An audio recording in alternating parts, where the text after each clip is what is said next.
Allá por agosto del 2020 se estaba estrenando Tenet en muy limitados países, y siendo que ya le hice como 2 o 3 videos, hay que cerrar este círculo y hoy vamos a hablar de Tenet. Sinceramente me gustaría que este video le llegue a Iván de Coffee TV, ya que hace un par de días subió una opinión de esta película y dice que básicamente es una poronga. Y mi querido Iván, si llegás a ver esto, te quiero decir que te tomes un té de tilo y que te calmes un poquito.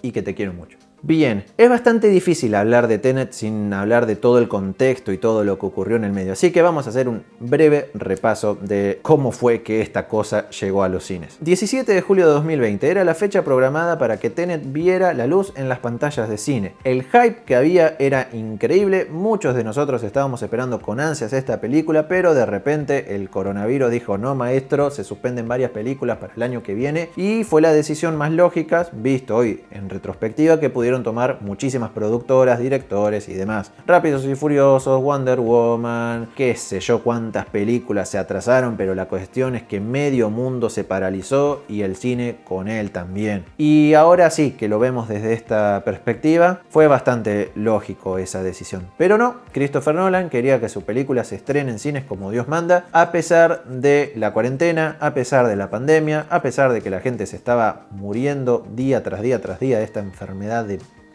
mierda. Cuestión que la fecha se retrasó de julio de 2017 para 29, 30 de julio y después para el 20 y pico de agosto. Y fue así que se pudo estrenar en muy pocos países. Creo que en Estados Unidos, algunos cuantos países de Europa, no sé en cuántos de Asia, y me parece que en México llegó a estrenarse allá por septiembre. Por favor, confírmenmelo. Y visto en retrospectiva y considerando que vi la película hace algunos días en una pantalla bastante descalibrada de color, con un audio bastante cuestionable por mis parlantes marca Genius y por un dudoso Full HD que me ofrecía la mejor página para ver películas como puede ser Pelis Plus, y sí, uno siente que de verdad esta película tendría que haber sido estrenada en cines para disfrutarla por lo menos con una calidad decente. No digo un IMAX, pero sí se nota que hubo bastante trabajo en el apartado visual y mucho en el apartado de diseño de sonido, y la verdad que sí, era una película para ver en cines, o por lo menos en la pantalla más grande y con el mejor sonido que fuera posible, cosa que la mayoría de nosotros no podemos porque, bueno, pobreza. Y con todo esto quiero decir que la verdad que Nolan terminó segmentando a su público. Por un lado, los que tenían la suerte de haber nacido en países un poquito mejor administrados con el tema de la cuarentena, y la mayoría de ellos en primer mundo, tuvieron el privilegio de poder ir a ver las cines. Y el resto de nosotros, latinoamericanos, jódanse maestro. Y esto terminó repercutiendo en la taquilla de la película. La película costó 235 millones de dólares y logró recaudar apenas 345 millones de dólares. Para que una película de tal magnitud, que costó tanto, sea considerada más o menos un éxito, por lo menos que le fue bien y que pudo recaudar lo que invirtió en su producción, tendría que haber recaudado el doble, y no fue así. Así que podríamos considerar que este es el peor fracaso de Nolan en los cines. Dicho todo esto, la película me parece que tiene un montón de cosas que la hacen bastante interesante, y hay un montón de cosas que la hacen una de las cintas más cuestionables de este director. En cosas buenas, me encanta cómo se manejó el tema visual, desde la paleta de colores, que recuerda bastante a la paleta de colores que tenía Dunkirk, con unos tonos verdáceos, medio celestes, azules, bastante bonita. La verdad que la fotografía se ve muy bien y que es un deleite, más allá de lo descalibrada que esté la pantalla de la hayas visto, visualmente se disfruta un montón. Además que Nolan es un fiel defensor del formato 35 milímetros, o sea, la película en película propiamente dicho, y que la verdad el sentir que estás viendo algo medio analógico, qué sé yo, o sea, suma a la experiencia y sumado a la clave utilización de los efectos prácticos que Nolan ya nos tiene bastante acostumbrados, al igual que Tarantino, al igual que otros directores que les gusta utilizar efectos prácticos. La escena del avión que se ve en los trailers, efectivamente estrellaron un Boeing 747, y en la película esto se nota porque le pusieron 800 cámaras, una en un ala, otra en la otra en la cola y otra cámara medio cenital y otra de frente. O sea, la toma tiene que quedar sí o sí porque, muchachos, nos gastamos un par de millones en chocar el avioncito este. Con respecto al concepto, a la idea de la película, me parece que es muy interesante, y creo que en ese sentido va a revolucionar, o por lo menos va a quedar en el imaginario colectivo de la del poco colectivo que pudo ver la película, cómo se maneja el tema del tiempo. Nolan es un fetichista del tiempo, así como Tarantino es de los pies o de los diálogos extensos y buenísimos. A Nolan le encanta jugar con la idea del tiempo. En Inception el tiempo pasaba más lento, en Interestelar el tiempo pasaba más rápido, en Memento el tiempo pasaba deslocadamente y acá el tiempo pasa al revés. ¿Cómo se maneja la idea de cómo sería si una persona pudiera revertirse, pudiera invertirse en el tiempo? Es muy interesante. Cómo está diseñado desde lo visual y desde lo sonoro, la verdad que todas las escenas relacionadas con eso son brillantes y están muy buenas. Allá la escena del auto dándose vuelta en la persecución en la autopista, o las escenas finales ya en el clímax, digamos, de la película, o las distintas cosas que van ocurriendo a lo largo de la cinta involucradas con el factor tiempo, con esta idea muy novedosa y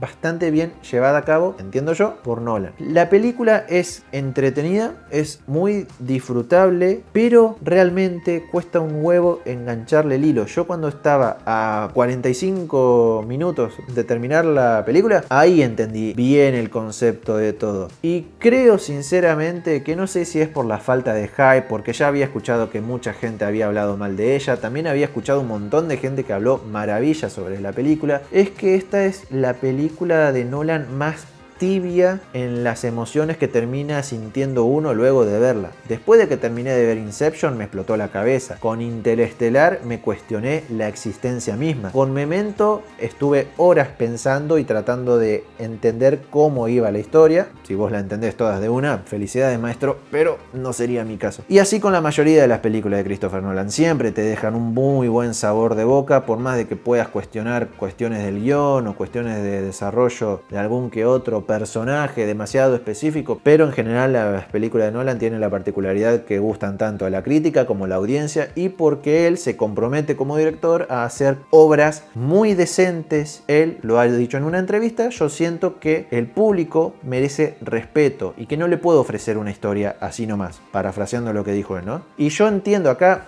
ese concepto está, pero me parece que es tan grandilocuente la idea y el concepto que se terminó olvidando de todo lo demás. Si tengo que resumir la película en una oración, es que trata de una agencia de inteligencia que tiene que evitar la Tercera Guerra Mundial porque hay un villano que su misión es destruir el mundo. Simple y llanamente destruir el mundo existente. Un Thanos más oscuro y realista como le salió a Nolan. Y si quito todo el tema de la entropía, de la inversión del tiempo, de cómo se rebobina todo y demás, qué sé yo, termina siendo algo bastante cuestionable, termina siendo algo que no termina de cerrar bien, sobre todo por la falta de buenos personajes. Ni siquiera en temas de actuaciones, porque creo que Nolan es un director que sabe dirigir actores, pero acá increíblemente el personaje que más me gustó fue el de Robert Pattinson. Es con el que más sentí cariño, con el que más empaticé, ni siquiera con el protagonista, que no tenemos idea de cómo se llama. Por lo menos Pattinson sabemos que se llama Neil. Y la película termina teniendo un par de cosas que no terminan de gustar porque creo que se pisan y se boicotean a sí mismas. Aparecen Michael Caine y Clemens, pues sí, aparece en una escena, 3 minutos de película para explicar cómo se va a desarrollar la trama, de ahí a 15 minutos más en el tiempo. Después aparece Michael Caine y es más o menos lo mismo. O sea, explica cosas de la película que van a suceder. Y la película, y acá le doy mucho la derecha a Iván de Coffee TV, termina explicándose a sí misma en varias ocasiones. Y como que esto se vuelve medio vicio durante la cinta. También siento que con esta cinta Nolan recicló recursos que ya le han funcionado bastante bien, como el mostrarte escenas del final que luego van a terminar resolverse en el principio. Hay cosas que sí son plot twists bastante interesantes, como el del personaje de Elizabeth Debicki, que es ella la que había saltado del barco al principio y que después te descubrís que era ella, o que Neil era quien había rescatado al protagonista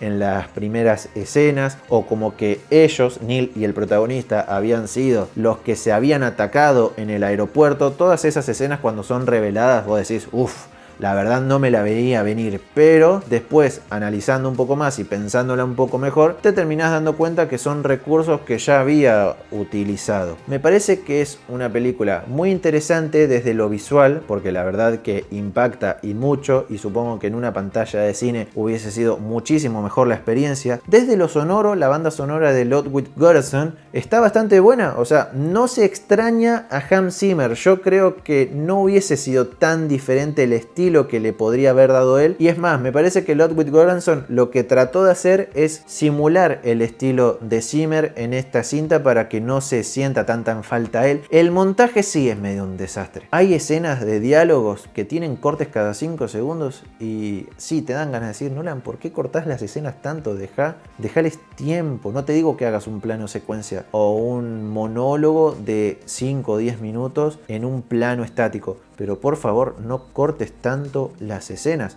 Más allá de todo eso, es una película disfrutable, es una película entretenida. Yo creo que la mayoría de los directores convencionales de Hollywood, llámese Michael Bay, no hubiesen podido jamás dirigir una película así, porque conceptualmente es súper interesante. La película es como un armazón, una puesta en escena espectacular, pero con falta de emocionalidad, podríamos decir. Es la película de Nolan que menos emocionalmente me vincula con sus personajes, partiendo desde la base que el protagonista, interpretado por David Washington, no tiene nombre, es simplemente el protagonista, y que además su actuación es súper plana, no tiene matices. O sea, para mí no funcionó nada bien su interpretación, porque hace las cosas por hacerlas. La única historia que sí me afectó emocionalmente es la del personaje de Elizabeth Debicki y el querer salvar a su hijo, una persona con todos los recursos habidos y por haber en este planeta, que quería algo tan sencillo como poder vivir en paz con su hijo. Eso sí me gustó.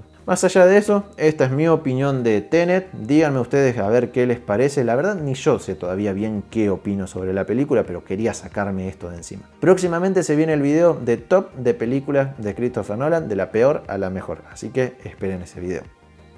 Nos vemos.